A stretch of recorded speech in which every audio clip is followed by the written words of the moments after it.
سرکار غوث اعظم رضی اللہ تعالیٰ عنہ کی مبارک محفل ہے۔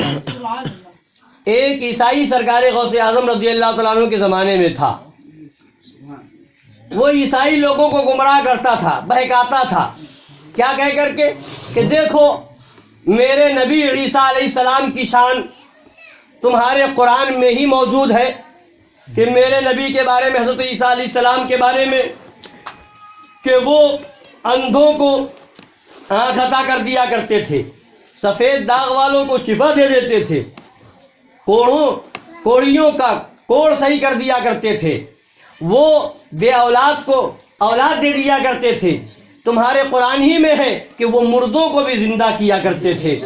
حضرت عیسیٰ علیہ السلام مردوں کو زندہ فرمایا کرتے تھے، مگر تمہارے نبی نے محمد مصطفیٰ صلی اللہ تعالیٰ علیہ وسلم نے کسی مردے کو زندہ نہیں کیا، کسی مردے کو زندہ نہیں فرمایا، لہٰذا تمہارے نبی کے پاس وہ اختیار نہیں جو اختیار ہمارے نبی کے پاس تھا، تمہارے نبی کے پاس وہ طاقت نہیں جو ہمارے نبی کے پاس طاقت تھی۔ یہ کہہ کر کے عوام کو گمراہ کرنا چاہتا تھا۔ وہ عیسائی لوگوں کو گمراہ کیا کرتا تھا، ان پڑھ اور جاہل قسم کے لوگوں کو بہکانا چاہتا تھا۔ تو ایک اسی طریقے سے یہ معاملہ سرکار غوث اعظم رضی اللہ تعالیٰ عنہ کی بارگاہ تک پہنچا۔ سرکار غوث اعظم کو خبر ہوئی کہ ایک عیسائی لوگوں کے ایمان و عقیدے کو برباد کر رہا ہے، لوگوں کو دین مصطفیٰ صلی اللہ علیہ وسلم سے بہکا رہا ہے اور عیسائیت کی طرف لے جانا چاہتا ہے۔ سرکار غوث اعظم دستگیر رضی اللہ تعالیٰ عنہ اس پادری کے پاس تشریف لے گئے اور فرمایا، اے پادری، تو کہتا ہے میرے نبی کے بارے میں کہ میرے نبی نے مردوں کو زندہ نہیں فرمایا، کیا تجھے معلوم نہیں حضرت جابر رضی اللہ تعالیٰ عنہ کے 2 صاحبزادے کو آپ نے زندہ فرمایا ہے، فلاں جگہ فلاں مردے کو زندہ فرمایا، فلاں جگہ فلاں مردے کو زندہ فرمایا۔ اس طرح سے جب فرمایا وہ ماننے کو تیار نہ تھا۔ سرکار غوث اعظم نے جلال میں ارشاد فرمایا، اے پادری سن، میرے نبی کی شان، میرے نبی کا مقام، میرے نبی کی عظمت، میرے نبی کی رفعت تو بہت بلند و بالا ہے۔ میرے نبی کی شان کیا سمجھے گا؟ میں اس نبی کے غلاموں کا غلام ہوں۔ تو مجھے جس قبرستان میں چاہے لے چل، جس قبر سے کہے میں اس قبر کے مردے کو زندہ کر دوں۔ اب جب اس نے سنا تو کہا ٹھیک ہے چلیے۔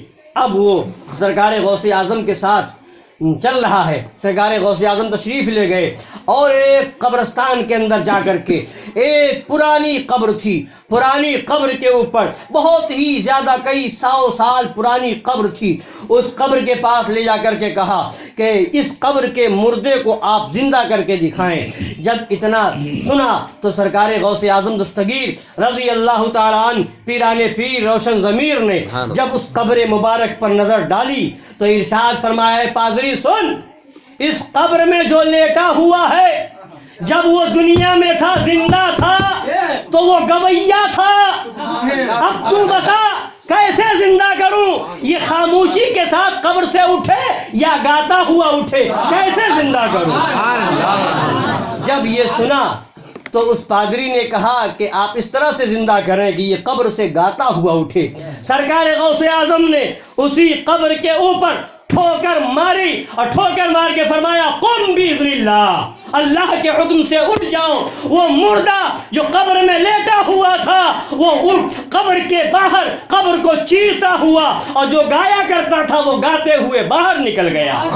جب اس پادری نے یہ واقعہ دیکھا فوراً سرکار غوث اعظم کے قدموں میں سر کو رکھ دیتا ہے اور کہتا ہے، یا شیخ عبد القادر جیلانی، آپ سچے، آپ کا دین سچا، آپ کے نبی سچے، اسلام سچا، لہذا گواہ ہو جائیے آج سے میں بھی پڑھتا ہوں، اشہد ان لا الہ الا اللہ واشہد ان محمدا عبدہ ورسولہ۔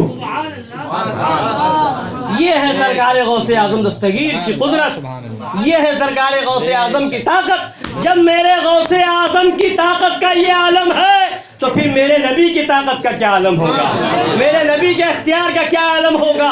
تبھی تو ہم اپنے وہ بے بسوں مجبوروں کا عقیدہ ہوگا جو نبی کو محتاج اور بے بس مانتے ہوں گے۔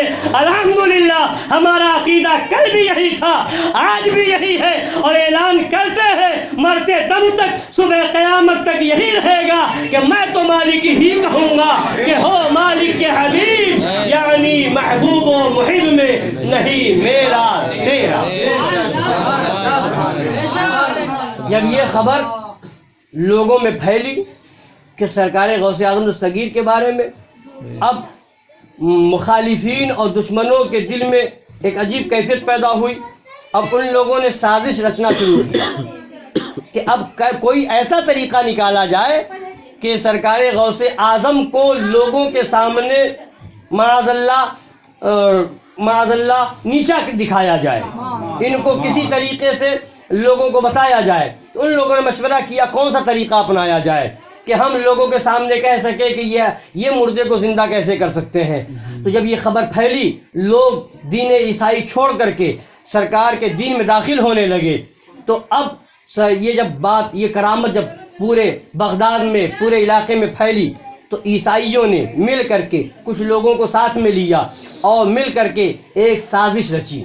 ایک سازش کے تحت فیصلہ کیا کہ ایسا کیا جائے، ایک نوجوان کو تیار کیا جائے، ایک نوجوان کو تیار کیا جائے کہ وہ تیار اس بات پر ہو جائے کہ اسے نہلا دھلا کر کے، کفن پہنا کر کے چارپائی پر لٹا دیا جائے، اور پھر سرکار غوث اعظم کی بارگاہ میں چلیں اور جا کر کے کہیں کہ حضور، یہ آپ کا چاہنے والا تھا، یہ دنیا سے رخصت ہو گیا ہے، یہ دنیا سے چلا گیا ہے، لہذا حضور خواہش یہ تھی اس کی کہ یہ آپ اس کی نماز جنازہ پڑھا دیں، اور وہ نوجوان جو چارپائی پر لیٹا ہو، وہ یہ جب سرکار غوث اعظم نماز جنازہ کے لیے کھڑے ہوں، نیت باندھیں، تو وہ شخص جو لیٹا ہو وہ کھڑا ہو جائے، اور جب وہ اٹھ کے کھڑا ہو جائے تو اب ہم لوگ پیچھے سے شور مچائیں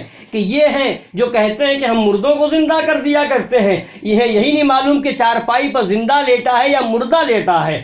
تو لہٰذا ہم شور مچائیں اور انہوں لوگوں کے سامنے معاذ اللہ نیچا دکھائیں کہ جنہیں اتنی بھی خبر نہیں کہ چارپائی پر زندہ ہے لیٹا یا مردہ، تو وہ مردے کو کیا زندہ کریں گے معاذ اللہ۔ اس سازش کے تحت ان لوگوں نے یہ پلان تیار کیا، ایک نوجوان کو چارپائی پر لٹایا اور لٹا کر کے مردے کی طرح لے گئے، اور جا کر کے منت سماجت کی سرکار غوث اعظم دستگیر، آئے شیخ آپ نماز جنازہ پڑھا دیں، یہ آپ کا چاہنے والا تھا، آپ اس کی خواہش تھی کہ آپ نماز جنازہ پڑھائیں۔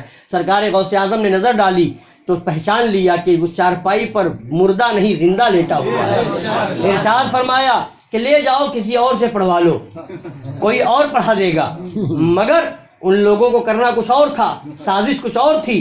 کہا نہیں حضور آپ ہی پڑھائیں گے، آپ ہی کے لیے اس کی نیت تھی، اس نے فرمائش کی تھی کہ اس کی تمنا تھی کہ آپ نماز جنازہ پڑھائیں گے۔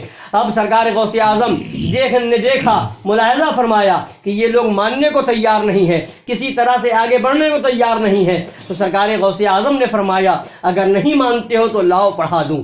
اللہ اکبر۔ اب جب آگے بڑھے، اب مصلی امامت پر سرکار غوث اعظم پہنچے، تو اب فرمایا اس جنازے کا ولی کون ہے؟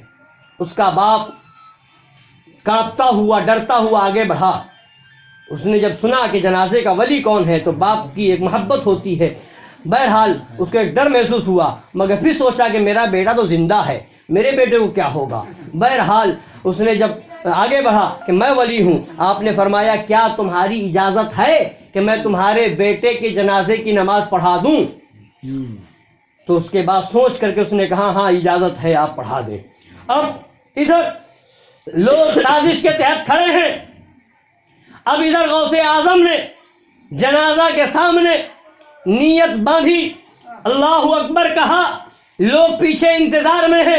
اب وہ لیٹا ہوا شخص کھڑا ہوگا، اب وہ کھڑا ہوگا، اب وہ کھڑا ہوگا۔